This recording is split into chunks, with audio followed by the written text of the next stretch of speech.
Welcome to RN TV. పెళ్లైన 3 నెలలకే భార్యని కడతేర్చిన భర్త గొంతు నిలివి మరీ అమ్మాయిని చంపేశారు. మళ్ళీ చంపేసింది కాక బంధువులకి హార్ట్ అటాక్ వచ్చింది, తను చనిపోయిందంటూ కూడా బంధువులకు ఫోన్ చేసినటువంటి భర్త. అసలు నిజంగా కూడా రోజు రోజుకి క్రైమ్ రేట్ ఎక్కువైతుందని చెప్పుకోవాలి. పెళ్లైన 3 నెలలకే భార్యని కడతేర్చిండు. అసలు వీళ్ళిద్దరి మధ్యన అసలు ఏం జరిగింది, ఆ విభేదాలు ఏమైనా ఉన్నాయా, అసలు ఏంటనేది అయితే ఇంకా పూర్తి వివరాలు తెలియాల్సిందే. నిందితులను అయితే పోలీసులు అరెస్ట్ చేసి మట్టవాడ పోలీస్ స్టేషన్ లో అయితే ఉంచారు. వీళ్ళు వచ్చేసి వరంగల్ హంటర్ రోడ్ లో నివాసం ఉంటున్నారు. అమ్మాయిది వచ్చేసి మైబాద్ జిల్లాలోని వీరారం గ్రామం బాల్యం తండాలో ఉంటారు. ఈ అబ్బాయి వచ్చేసి ఆటో డ్రైవర్. అసలు ఏం జరిగింది ఏంటన్నది అయితే పూర్తి వివరాలు తెలియాల్సింది. కానీ గతంలో కూడా ఎప్పుడు గొడవలు లేవంటూ కూడా చెప్తున్నారు. తెల్లారేపాటికి అమ్మాయి చనిపోయింది అంటూ కూడా తల్లిదండ్రులకి గానీ బంధువులకు గానీ ఫోన్ చేయడం జరిగింది. నైట్ మాట్లాడింది, తెల్లారేపాటికి ఏమైందంటూ కూడా బంధువులందరూ కూడా ఆందోళనతో ఇక్కడికి రావడం జరిగింది. అసలు వీళ్ళిద్దరి మధ్య ముఖ్య కారణం ఏంటి, పెళ్లైన 3 నెలలకి ఆ అమ్మాయిని హతమార్చడానికి అసలు కారణం ఏంటి అనేది అయితే ఇంకా తెలియాల్సింది. ఇక్కడ ప్రస్తుతం మనం వరంగల్ ఎంజిఎం దగ్గర ఉన్నటువంటి మార్చరీ దగ్గర ఉన్నాము. వాళ్ళ తల్లిదండ్రులు గానీ బంధువులు గానీ రోధిస్తున్నారు. అసలు ఏం జరిగింది ఏంటనేది అయితే వాళ్ళకు కూడా ఇంకా పూర్తి వివరాలు రావాల్సింది. వాళ్ళ ఇప్పటి వరకు అయితే మనకు అందిన సమాచారం మేరకు అయితే అసలు ఇక్కడ వీళ్ళ మధ్యన అయితే ఎలాంటి గొడవలు లేవు, పెళ్లై 3 నెలలే అవుతుంది, ఇంట్లో ఉన్నారా లేదా అన్నట్టుగా ఉండేవాళ్ళు అంటూ కూడా చెప్తున్నారు. ఇది ఒకటే కాదు, రాష్ట్ర వ్యాప్తంగా క్రైమ్ రేట్ అనేది పెరుగుతుందని చెప్పుకోవాలి. మనుషుల మెంటాలిటీ అనేది చాలా క్రూయల్ గా అవుతుంది. మొన్న మనం చూసుకుంటే కుకట్పల్లిలో 13 ఏళ్ల చిన్నారి సహస్రాన్ని చంపింది కానివ్వండి, నిన్న చూసుకుంటే బోడుప్పల్లో ఆ గర్భవతి అయినటువంటి భార్యని భర్త హతమార్చింది కానివ్వండి, ఇటు భార్యని భర్తలు చంపడం కానీ అటు భర్తల భార్యలు చంపడం కానివ్వండి, ఇవన్నీ కూడా క్రైమ్ రేట్ అనేది ఎక్కువ అవుతుందని చెప్పుకోవాలి. అలానే ఇక్కడ ముఖ్యంగా చూసుకుంటే అసలు వీళ్ళిద్దరి మధ్య కారణం ఏంటనేది అయితే పూర్తిగా తెలియాల్సింది. ఇక్కడ మనం చూడొచ్చు వరంగల్ ఎంజిఎం మార్చరీ దగ్గర అయితే బంధువులు కానివ్వండి తల్లిదండ్రులు కానీ రోధిస్తున్నారు. అమ్మాయి పోస్ట్ మార్టం కోసం అయితే ఇక్కడ తీసుకురావడం జరిగింది. పోస్ట్ మార్టం నిమిత్తం ఇక్కడికి తీసుకొచ్చారు. అసలు ఏం జరిగింది ఏంటైతే పూర్తి వివరాలు అయితే ఇంకా తెలియాల్సింది. ఇప్పటికీ పోలీసులు ఇక్కడికి వచ్చి ఎంక్వైరీ చేసుకోవడం అయితే జరుగుతుంది. తల్లిదండ్రులు బంధువుల నుంచి అయితే స్టేట్మెంట్ తీసుకుంటున్నారు. ఇక్కడ ప్రస్తుతం మనతో వాళ్ళ తల్లిదండ్రులు బంధువులు ఉన్నారు, వారితో మాట్లాడే ప్రయత్నం చేద్దాం. గణేష్ అనే వ్యక్తి ఇద్దరు కూడా ఉన్నారు, వారితో మాట్లాడదాం. ప్రస్తుతం మనం వరంగల్ మార్చరీ దగ్గర ఉన్నాము. అక్కడ వాళ్ళ పేరెంట్స్ ఆమె డెడ్ బాడీ కోసం వెయిట్ చేస్తున్నారు. అసలు ఏం జరిగింది ఏంటనేది వాళ్ళు అడుగుదాం. అమ్మ, నీ పేరేంటమ్మా? అసలు మీ అమ్మాయిది లవ్ మ్యారేజా, మీరే చేశారా? మేమే చేసినాం. లవ్ మ్యారేజ్ లేదు, ఆయన లవ్ చేసుకుంటూ ఏరే అమ్మాయిని అంజలి, అది మేర అంజలి ఆమె బిడ్డ నా బిడ్డని చంపుకుండు. ఇద్దరు కలిసి చంపిర్రు. నిన్న నైట్ శనివారం నైట్ చంపిర్రు ఇద్దరు. ఆమె ఖమ్మంలో చదువుకుంటుంది, ఖమ్మం నుంచి వచ్చింది. ఇద్దరు ఫోన్ నుంచి మందు పెట్టి దుప్పటి పెట్టి చంపిర్రు ఇద్దరు. హైదరాబాద్ లో ఉంటుందో నాకే తెలియదు. మీకు ఎన్ని రోజులు తెలియదు అతను ఇంకొక అమ్మాయిని ప్రేమించేది? తెలియదు, ఇప్పుడు బయట పడుతుంది. నా బిడ్డ ఉంగరం ఇచ్చేసిండు. నా బిడ్డ 25 లక్షల బంగారం నేను చెప్పించిన అన్ని నా బిడ్డను కొట్టి తీసుకుపోయి ఆమెకే ఇచ్చిండు.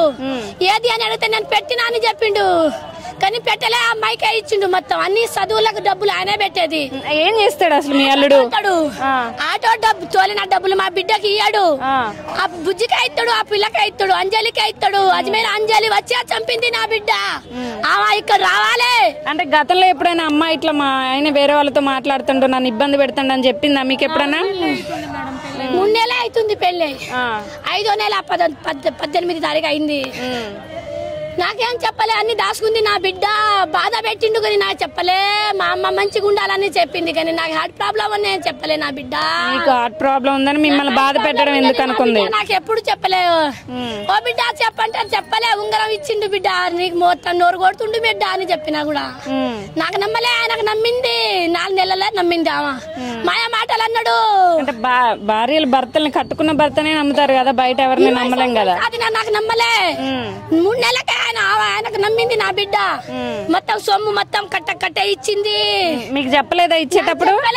ఇక భర్తకు నమ్ముకుంది, ఇచ్చేసింది. ఆమెకు సొమ్ము నాకెందుకు, నేను ఇచ్చిన కదా, నేను అడుగుతానా? నాకెందుకు, లేకపోతే నేను జీతం ఉంటా, రోడ్డు మీద అడుక్కొని తింటా. నా బిడ్డ సంతోషంగా ఉంటా చాలా అని నేను 25 లక్షల బంగారం చెప్పించిన, గుంటన్నర ప్లాట్ ఇచ్చిన. నా కొడుకు ఇయ్యాలి, నా బిడ్డకే ఇచ్చిన. సంతోషంగా ఉంటే నాకు చాలు. నా కొడుకు చదువుకుంటా, చదువుకోలేక అవసరం లేదు. జీతం ఆడపిల్ల మంచిగా ఉండాలనుకున్నారు మీరు? జీతం ఉంచుకుంటాం, మేము ముగ్గురం జీతం ఉంటాం అనుకుంటాం, కానీ అంతా చేస్తాడని నేను అనుకోలేదమ్మా. అంటే ఎప్పుడన్నా ఈ 3 నెలల్లో మీకు కొంచెం అన్నా తేడా అనిపించిందమ్మా మీ అల్లుడి బిహేవియర్? ఎన్నిసార్లు వచ్చారు మీ ఇంటికి ఇద్దరు కలిసి? మంచిగానే వస్తాడు, నాతోని మంచిగా ఉన్నాడు, నా బిడ్డతోని మంచిగా ఉన్నాడు, మంచిగా దూవిండు. మాకు సొమ్మేదంటే ఇంట్లోనే దాసిన అక్క అన్నాడు. కానీ ఆ పిల్లకి ఇచ్చింది నాకు తెలియదు. నిన్న ఒప్పుకుంటూ నేనే చంపిన గౌతమికి, నీ బిడ్డకు నేనే చంపిన, బంగారం మొత్తం ఆ అమ్మాయికి ఇచ్చిన అని నిన్న ఒప్పుకుంటప్పుడు నేను నమ్మినా. నేను అంజలికి ప్రేమించిన ఉంగరం నేనే ఇచ్చిన. ప్రేమిస్తే వెళ్ళిపోవాలా లేకపోతే వదిలేసి విడాకులు ఇవ్వాలి కానీ చంపే రైట్? చచ్చిపోతే మనం ఇద్దరం కలిసి ఉండొచ్చు అని ఇద్దరు కలుసుకొని చంపిర్రు. నా బిడ్డకు రూమ్ లో తీసుకొచ్చి చివరిగా ఎప్పుడు మాట్లాడిందమ్మా మీ అమ్మాయి? చివరిగా ఎప్పుడు మాట్లాడింది మీతో? 8 శనివారం నైటే మాట్లాడింది. తెల్లారి కూర్వి పోదామమ్మా ఆదివారం అంటే నేను వస్తా అమ్మా అన్నది. అంతే ఇక తెల్లారి పొద్దున మా అన్న ఫోన్ చేసిండు, ఆ పిల్లగాంతో మాట్లాడిండు కానీ నాకు నీ బిడ్డ అట్లా అయిందని నాకు చెప్పలే. ఏమైంది నీకు దండం పెడతా అంటే ఆయనకు అడిగినా ఈయనకు అడిగినా నాకు ఎవరు చెప్పట్లే, నువ్వు బాగలేక ఉండవు కదా నీకు చెప్పను అన్నాడు. అంటే మీరు వెళ్ళి చూసే వరకు మీ అమ్మాయి ఎట్లుందమ్మా? అసలు శ్వాస ఉందా? ఉన్నారు అమ్మా, ఏం జిల్లా తీసి చంపేసిండు. నైట్ చంపేసి అక్కడనే కూర్చుండంట, కాళ్ళ మీద నేనే కూర్చున్నా. ఆమెని చంపేసి మూలలో నేను కూర్చున్నా, నేను ఒక్కనే చంపేసిన. అమ్మాయి నేను ఇద్దరం చంపేసి మేము మంచిగా బీర్ కోటర్ తాగి బిర్యానీ తిన్నామని అన్నాడు. ఆ ఒప్పుండు ఆ పాపోడు చేతుల మీద జబ్బు రాలేదా అప్పుడు నా బిడ్డకు చంపినప్పుడు? నా బిడ్డ ఎట్లా ఉంది చూడు ఒకసారి, బంగారం ఉన్నట్టు ఉందమ్మా, మోయలేకపోయింది నా బిడ్డ బంగారమ్మా. ఆ బంగారం ఉంచుకొని ఆ బిడ్డకు ఆ పొలకి ఇచ్చినట్టు నేను తీసుకొని పోకపోయినా నేను సాదుకుందును కదా నా బిడ్డని. అని మీకు గతంలో తెలుసా అండి ఇట్లా ఉందని చెప్పేసి? ఇప్పుడే తెలిసిన అవతల అమ్మాయి గురించి? ఇప్పుడు తెలియదు మేడం, నాకేం తెలియదు. ఇక పెళ్లి అయింది 5వ నెల 18వ తారీఖు అయింది మేడం. ఏం చదువుకుంది మీ అమ్మాయి? అసలు అమ్మాయి 5వ దాకా చదువుకుంది కానీ చదువు రాలే. ఎన్నిసార్లు స్కూల్కి హాస్టల్ పంపించినా చదువుకోలే. నా ఏ హాస్టల్ పంపించినా గోడ దునికి వచ్చేది. ఇక నా బిడ్డ రాత ఇట్నే ఉందా అని మేము మా బిడ్డ మా దగ్గర పని దగ్గర ఉంచుకున్నాం. ఇక మా కొడుకు ఒక చిన్నోడు, ఆయనకు చదివిస్తున్నాం, ఆయన స్కూల్కి మంచిగా వెళ్ళిపోతాడు, హాస్టల్లో ఉంటాడు. ఇక పిల్లగా ఇక మా ఏమంటే కూలినాలు చేసుకొని మేము బతున్నాం. ఇక ఈ సమాధానం వస్తే ఇక అందరు నలుగురు ముందట్లా మాట్లాడి 20 లక్షల కట్నం మాట్లాడి ప్లాట్ ఇచ్చినాం, 150 గజాలు. మాకు పెళ్లి చేసిన, పెళ్లి చేసేసరికి మాకు 16 రోజులు పండుగ నుంచి ఇప్పుడు మొన్న మా ఒక పెద్ద మనిషి ముందు ఆయన చెప్తున్నట్టు అబ్బాయి 16 రోజులు పండుగ నుంచి నేను అమ్మాయిని కొట్టినా, టార్చర్ పెడుతున్నట. ఒక్కసారి కూడా చెప్పుకోలే మీతో? మాకు ఒక్కసారి కూడా మా బిడ్డ మాతో చెప్పలే.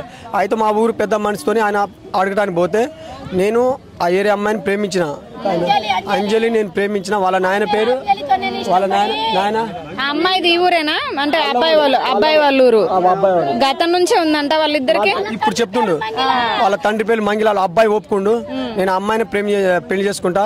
నేను అమ్మాయిని ప్రేమించినప్పుడు మరి మీ అమ్మాయిని ఎందుకంటే చేసుకోవడం? నేను చేసుకోనన్నా కూడా మా తల్లిదండ్రులు నాకు బలబంది చేసి నాకు పెళ్లి చేసిరు అని ఈ రోజు మాట్లాడుతుండు వాళ్ళ అమ్మ నాయన వాళ్ళ చిన్నమ్మలతోని. మాకు అన్ని సంగతి మాకు తెలియదు.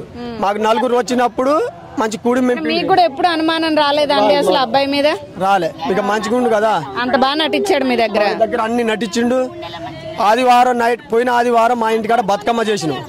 బతుకమ్మ చేస్తే మా ఇంటికాడ ఇద్దరు వచ్చిర్రు. కానీ ఎంత టార్చర్ పెట్టింది నా బిడ్డ ఒక్క రోజు కూడా మాతో చెప్పలే.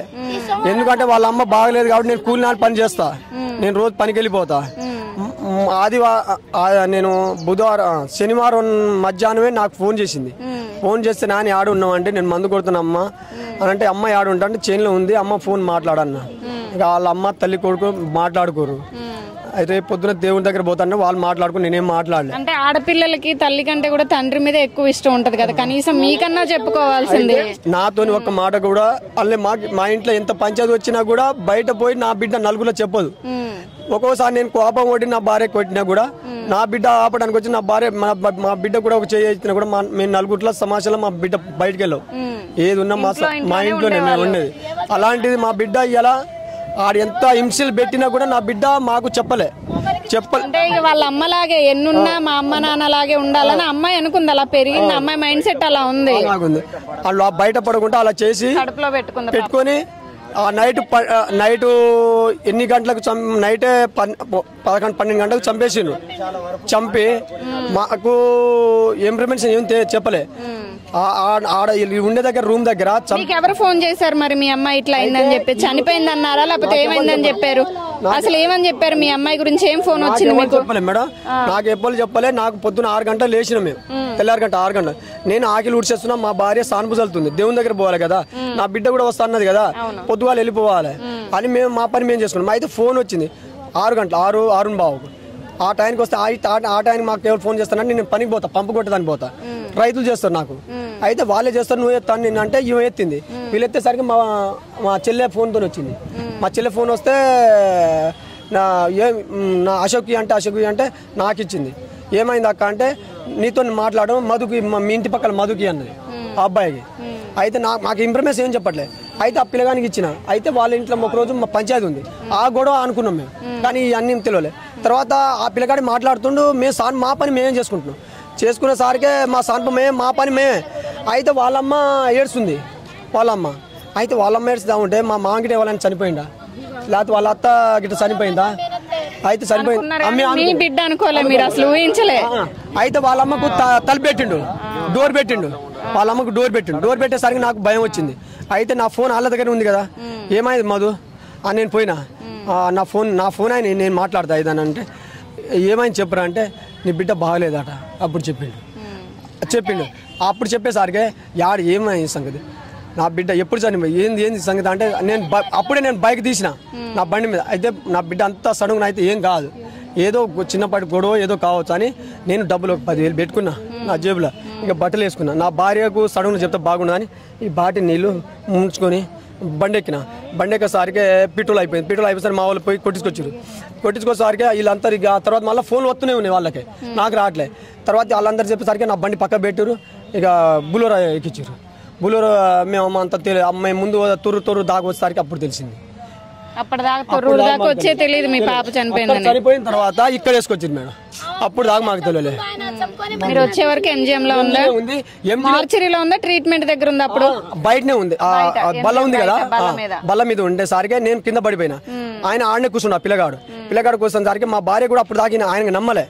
మన్నను కూడా మంచిగా వచ్చి మా బిడ్డను చూసుకున్నాడు కదా, నేను దిగి ఈయనే చంపిడు నా బిడ్డకు హార్ట్ అటాక్ రాదు, ఏది రాదు, మన దాంట్లో ఏదైనా హార్ట్ అటాక్ ఉంటే నా బిడ్డకు ఏదైనా వస్తుంది అని నేను మొత్తుకుంటూనే ఉన్నా.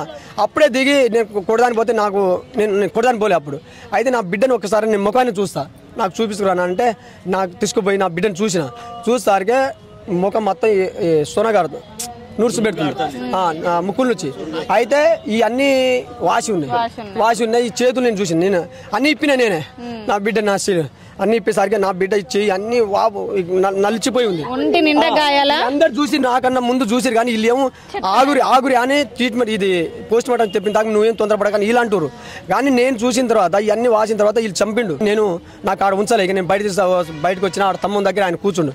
తమ్ముని దగ్గరకు వచ్చేసరికి నేను ఆడ రాయి ఉంది, నేను ఎత్తుకోపోయి ఆయన కొంచెం అయితే నేను ఎత్తేస్తున్నా, నాకు ఇల్లు గుంజేసారు.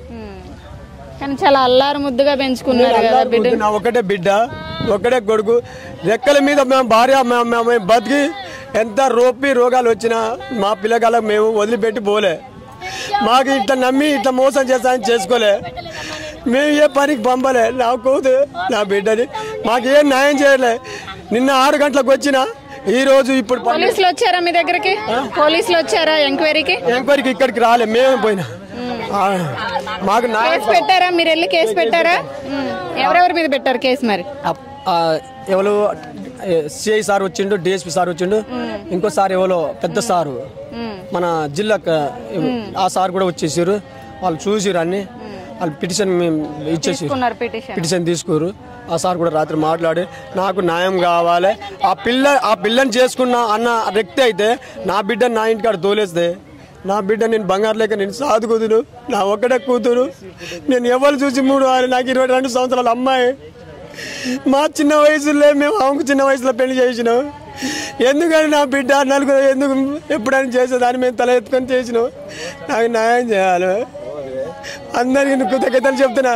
నా కూతురికి వచ్చిన బాధలు ఏరే కూతురికి రావద్దు, ఏరే అమ్మాయిలకు రావద్దు, దయచేసి చెప్తున్నా.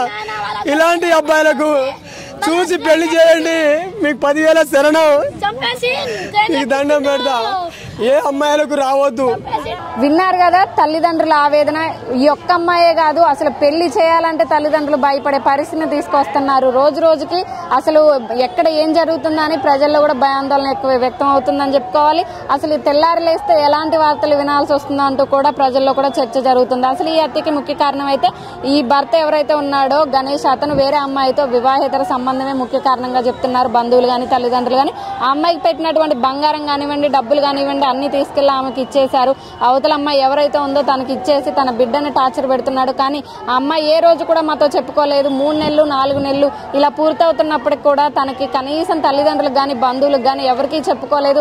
ఉంగరం తీసినప్పుడే మాకు డౌట్ వచ్చిందని చెప్పి మేము అప్పటికి హెచ్చరించిన అయినా అమ్మాయి తన భర్తనే నమ్మింది, మమ్మల్ని నమ్మలేదంటూ తల్లిదండ్రులు అయితే ఆవేదన వ్యక్తం చేయడం జరుగుతుంది. ఈ ఒక్కటే కాదు, చాలా వరకు కూడా ఇప్పుడు ఈ మధ్య కాలంలో జరుగుతున్నటువంటి హత్యలకి భార్యలు భర్తలను చంపుతున్నాయి కానివ్వండి, భర్తలు భార్యలు చంపుతున్నాయి కానివ్వండి, వివాహేతర సంబంధాలే ముఖ్య కారణంగా చెప్తున్నారు.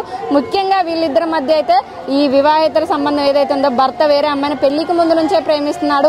అలాంటప్పుడు ఈ అమ్మాయిని ఎందుకు చేసుకోవాలి? అసలు ఆ అమ్మాయిని చేసుకోకుండా ఉన్నా ఒకవేళ చేసుకున్న తర్వాత అమ్మాయితో మాట్లాడుతున్నప్పటికీ ఏదన్నా ఉంటే మా ఇంటి దగ్గర వదిలేస్తే మేము పెంచుకునే వాళ్ళం కదా, మా బిడ్డని అనవసరంగా పొట్టను పెట్టుకున్నాడు అంటూ కూడా ఇక్కడ తల్లిదండ్రులు కానివ్వండి బంధువులు అయితే ఆవేదన వ్యక్తం చేయడం జరుగుతుంది. ఇలాంటి మరిన్ని వార్తలు మీ ముందు తీసుకొస్తున్నాం. మీ RN TV కీప్ వాచింగ్.